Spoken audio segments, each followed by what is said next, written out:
இப்போ நம்ம 10th ஸ்டாண்டர்டோட 22nd சாப்டர் என்விரான்மெண்டல் மேனேஜ்மெண்ட்டோட லாங் ஆன்சர்ஸ் பார்க்க போகிறோம். ஓகேவா? So first one, how does rain water harvesting structures recharge ground water. இப்போ வந்துட்டு நம்ம கிரவுண்ட் வாட்டர் இருக்கு இல்லையா, அது வந்துட்டு நம்ம ரெயின் வாட்டர் ஹார்வெஸ்ட் பண்ணும்போது எப்படி கிரவுண்ட் வாட்டர் இன்க்ரீஸ் ஆகும் அப்படின்னு கேட்டிருக்காங்க. ஓகேவா? ஸோ வந்துட்டு இதில் நிறையா பாயிண்ட்ஸ் இருக்குது, என்னென்ன மெத்தட்ஸ் அப்படின்னு சொல்லி கொடுத்துருக்காங்க. ஸோ ஃபஸ்ட்டு ஒன் வந்துட்டு ரீசார்ஜ் பிட். ஓகேவா?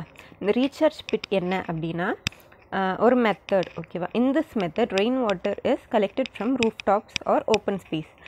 ரெயின் வாட்டர் வந்துட்டு நம்ம ரூஃப் டாப்ஸ் இல்லாட்டி ஓப்பன் ஸ்பேஸ்லேருந்து ஃபஸ்ட்டு கலெக்ட் ஆகும். ஓகேவா?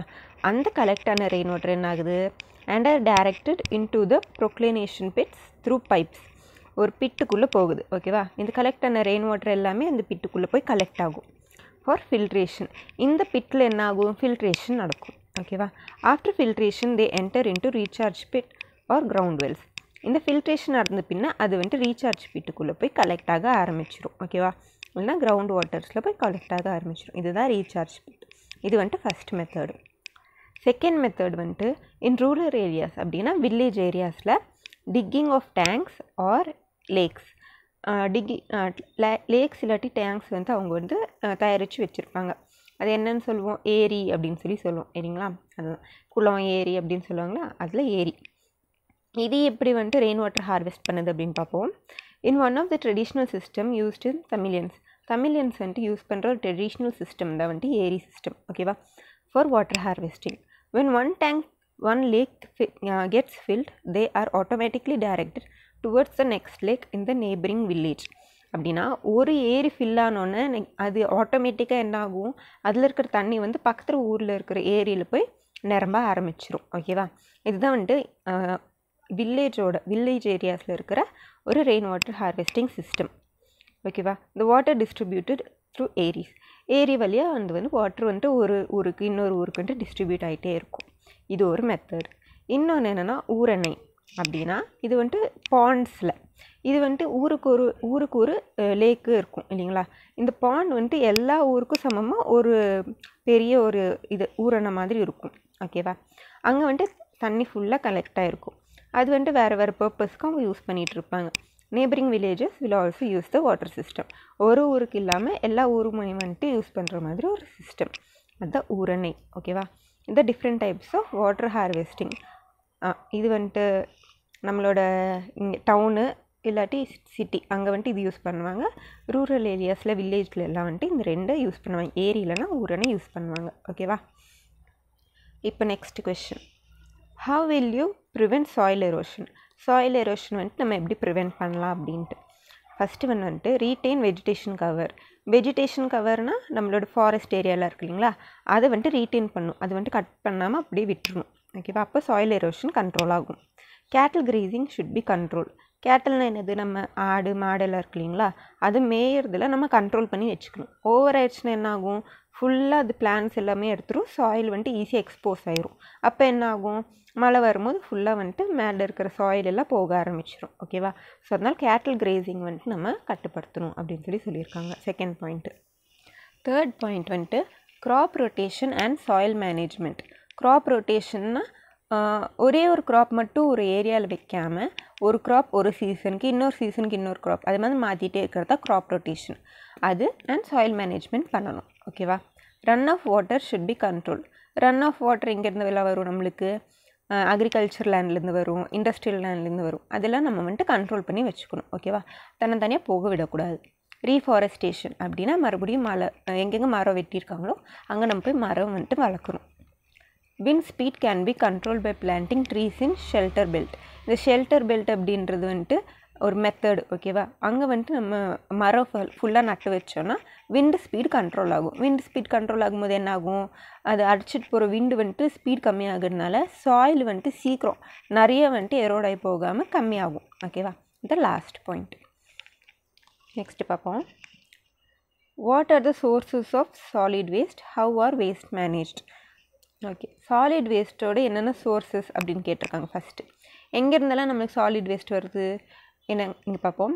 Solid waste are mainly include municipal waste, hospital waste, industrial waste and E waste. இந்த எல்லா இடத்துலேருந்து நம்மளுக்கு வேஸ்ட் கலெக்ட் ஆகும். முனிசிபல் வேஸ்ட்னால் வீடு அந்த சுற்றி இருக்கிற இடம் இருக்குங்களா அங்கேருந்து வர வேஸ்ட்டு, ஹாஸ்பிட்டல்லேருந்து வர வேஸ்ட்டு, இண்டஸ்ட்ரீஸ் இருக்குங்களா அங்கேருந்து வர வேஸ்ட். வேஸ்ட்னால் என்னது, நம்மளோட electrical waste, battery, phone, laptop அதெல்லாம் வேஸ்ட் இருக்கும் இல்லைங்களா, அது எல்லாமே வந்துட்டு நம்மளோட சாலிட் வேஸ்ட்டோட சோர்ஸஸ். ஓகேவா. இதில் வந்துட்டு இது எப்படி சாயில் பொல்யூஷனுக்கு காஸ் பண்ணும் அப்படின்னா, இதெல்லாம் வந்துட்டு நம்ம சாயிலில் வந்துட்டு டம்ப் பண்ணி வச்சோன்னா நம்மளுக்கு சாயில் பொல்யூஷன் வர சான்சஸ் இருக்குது. ஓகேவா. அதனால தான் நம்ம வந்துட்டு அது சாலிட் வேஸ்ட்டை மேனேஜ் பண்ணணும். ஸோ ஓகே, சாலிட் வேஸ்ட் மேனேஜ்மெண்ட்டில் 3 வந்துட்டு எப்படி சொல்கிறது 3 ஸ்டெப் இருக்குது. ஓகேவா. First collection, second treatment, third வந்துட்டு டிஸ்போசல். ஓகேவா. இதுதான் 3 step of solid waste management. இப்போ டிஸ்போசல் மெத்தட்ஸ், இந்த டிஸ்போசல் வந்துட்டு என்னென்ன மெத்தடில் பண்ணியிருக்காங்க அப்படின்ட்டு. ஓகேவா. ஃபஸ்ட்டு வந்துட்டு செக்ரிகேஷன்னா it is the separation of different types of waste, biodegradable, non biodegradable. வர வேஸ்ட்டு வந்துட்டு எது வந்து மக்கும் குப்பைன்னு செப்பரேட் பண்ணணும், எது வந்துட்டு மக்காத குப்பை அப்படின்னு சொல்லி செப்பரேட் பண்ணுறது. இதுதான் ஃபஸ்ட்டு ஸ்டெப். ஓகேவா. இந்த மாதிரி நம்மளோட பேப்பரு, அப்புறம் எப்படி சொல்கிறது வெஜிடேபிள் வேஸ்ட்டு அதெல்லாம் வந்துட்டு பயோடிகிரேடபிள் இல்லையா, அதெல்லாம் செப்பரேட் பண்ணணும். நான் பயோடிகிரேடபிள் பிளாஸ்டிக்கு, அப்புறம் நம்ம யூஸ் பண்ணுற வேறு நாப்கின்ஸ் அது எல்லாமே வந்துட்டு நான் பயோடிகிரேடபிள். ஸோ இது வந்துட்டு செப்பரேட் பண்ணுறது தான் ஃபஸ்ட்டு ஸ்டெப், அது செக்ரிகேஷன் அப்படின்னு சொல்லி சொல்லுவோம். ஓகேவா. செகண்ட் வந்துட்டு சானிட்டரி லேண்ட்ஃபில்ஸ் அப்படின்னா என்ன அப்படின்னு பார்த்தோன்னா, சாலிட் வேஸ்ட்டாக டம்ப்ட் இன் லோ லையிங் ஏரியா. ஓகேவா. ஒரு ஏரியா அதுக்குன்ட்டே இருக்கும், அங்கே போய் வந்துட்டு சாலிட் வேஸ்ட்டு டம்ப் பண்ணி வச்சுருப்பாங்க. அது compacted by trucks for 2 to 12 months. அப்படின்னா ட்ரக்கு வச்சு அந்த சாலிட் வேஸ்ட் நிரப்புறாங்க இல்லையா அந்த லேண்டில், அது வந்துட்டு ஈவனாக அவங்க ஸ்ப்ரெட் பண்ணுறாங்க ட்ரக் வச்சு. ஓகேவா. அது அந்த இடத்துல எவ்வளோ டைமுக்கு இருக்கும் பார்த்திங்கன்னா 2 to 12 months அங்கேயே தான் இருக்கும். இந்த ஆர்கானிக் மேட்டர் அண்டர்கோஸ் டீகம்போசிஷன். இப்போ இந்த ஆர்கானிக் மேட்டர் எல்லாம் இருக்கு இல்லைங்களா பயோடிகிரேடபிள், அதெல்லாம் வந்துட்டு டீகம்போஸாக எங்கே இருக்கும். ஓகேவா.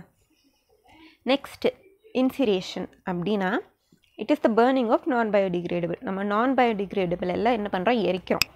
அது வந்துட்டு சும்மா அந்த லேண்டில் எல்லாம் வச்சு எரிச்சா என்ன ஆகும், பொல்யூஷன் காஸ் ஆகும் இல்லைங்களா. ஸோ இங்கே என்ன நடக்குது, இப்போ ப்ராப்பர்லி கன்ஸ்ட்ரக்டட் ஒரு ஃபர்னஸ் அவங்க கன்ஸ்ட்ரக்ட் பண்ணிவிட்டு அதுக்குள்ளே வந்துட்டு நம்ம நான் பயோடிகிரேடபிளை எரிக்கிறோம். அதுதான் வந்துட்டு இன்சிரேஷன் அப்படின்னு சொல்லி சொல்லுவோம் அந்த ப்ராசஸ். ஓகேவா. ஹை டெம்பரேச்சரில் அது எரிக்கிறோம். தேர்ட் ப்ராசஸ் வந்துட்டு கம்போஸ்டிங்னா வந்துட்டு biodegradable matters are decomposed using microorganisms or earthworms. இப்போ பயோடிகிரேடபிள்ஸ் இருக்கு இல்லைங்களா, அது வந்துட்டு நம்ம வந்துட்டு டீகம்போஸ் பண்ணலாம். எதை வச்சு, மைக்ரோ ஆர்கானிசம்ஸ் ஒரு எர்த்வர்ம் வச்சு அது நம்ம வந்துட்டு அது என்ன பண்ணலாம், டீகம்போஸ் பண்ணலாம். ஓகேவா. ஸோ இந்த டீகம்போஸ் ஆன பயோடிகிரேடபிள்ஸ் இருக்கு இல்லைங்களா, அது வந்துட்டு ஹியூமஸை கன்வெர்ட் பண்ணலாம். இது அக்ரிகல்ச்சர் இருக்குங்களா, அக்ரிகல்ச்சருக்கு நம்ம யூஸ் பண்ணலாம் அந்த சாயிலை, இல்லாட்டி அந்த ஒரு மெட்டீரியலை வந்துட்டு நம்ம யூஸ் பண்ணலாம். அது பேர் தான் வந்துட்டு கம்போஸ்டிங் அப்படின்னு சொல்லி சொல்லுவாங்க. ஓகேவா. நெக்ஸ்ட் மெத்தட் வந்துட்டு ரீசைக்ளிங் ஆஃப் வேஸ்ட். நம்ம எப்படி நம்ம வேஸ்ட் வந்துட்டு ரீசைக்கிள் பண்ணுவோம் அப்படின்ட்டு. ஓகேவா. Papers from old books are recycle by paper mills. நம்மளோட ஓல்டு புக்கில் இருக்கிற பேப்பர்ஸ் எல்லாம் வந்துட்டு பேப்பர் மில்ஸ் என்ன பண்ணுவோம், அது வந்துட்டு ரீசைக்கிள் பண்ணி மறுபடியும் வைப்பாங்க. ஓகேவா. Agriculture waste like coconut husk shells sugarcane can be used to make paper and hardboards. இப்போ நம்ம அக்ரிகல்ச்சர் வேஸ்ட் என்னென்ன, கோகோனட் இருக்கு இல்லைங்களா, கோகோனட்டோட ஹஸ்க் அப்படின்னா அதோட தோல், அதோட ஷெல்லு, அப்புறம் சுகர்கேன் சக்கையெல்லாம் இருக்குது இல்லைங்களா, அதெல்லாம் வந்துட்டு பேப்பர் மில்ஸ் என்ன பண்ணும், பேப்பராகவும் ஹார்ட்போர்ட்ஸாகவும் அது கன்வெர்ட் பண்ணி விற்பாங்க. ஓகேவா. இதெல்லாம் நம்ம ரீசைக்கிள் பண்ணலாம் waste. Paddy husk is used as fodder. பேடியோட ஹஸ்க் வந்துட்டு நம்ம ஃபாடராக வந்துட்டு யூஸ் பண்ணுவாங்க. ஓகேவா. Cow dung and other organic waste are used in biogas for manure. Cow dung இருக்கு இல்லைங்களா, cow dung அப்புறம் ஆர்கானிக் வேஸ்ட் எல்லாம் நம்ம பயோகேஸ்க்கு யூஸ் பண்ணுவோம். அண்ட் மேன்யூர், அதை கம்போஸ்டிங் போட்டு நம்ம அதை மேன்யூராகவும் யூஸ் பண்ணலாம். ஓகேவா. 3R to be followed, 3R to be followed. என்னென்னா ரீசைக்கிள், ரெடியூஸ், ரீயூஸ். ரீசைக்கிள்னால் கிடைக்கிற வேஸ்ட்டு வந்துட்டு நம்ம எப்படி ரீசைக்கிள் பண்ணலாம் அப்படின்னு சொல்லி பார்க்கணும். ரெடியூஸ், வேஸ்ட் வந்துட்டு வெளியே போகாமல் நம்ம ரெடியூஸ் பண்ணி வச்சுக்கணும். ரீயூஸ், இப்போ வர பிளாஸ்டிக் இருக்கணும், பிளாஸ்டிக் எல்லாமே ரீயூசபிள் தான், திரும்ப நம்ம யூஸ் பண்ணிக்கிட்டே இருக்கலாம். ஸோ வந்துட்டு அது வேஸ்ட் ஆகாமல் நம்ம ரீயூஸ் பண்ணலாம். ஓகேவா. இதுதான் வந்துட்டு 3R to be followed. இது வந்துட்டு பொல்யூஷன் நம்ம ரெடியூஸ் பண்ணுறதுக்கு ரீசைக்கிள், ரெடியூஸ், ரீயூஸ் இது 3மே நம்ம பண்ணி ஆகணும். ஓகேவா.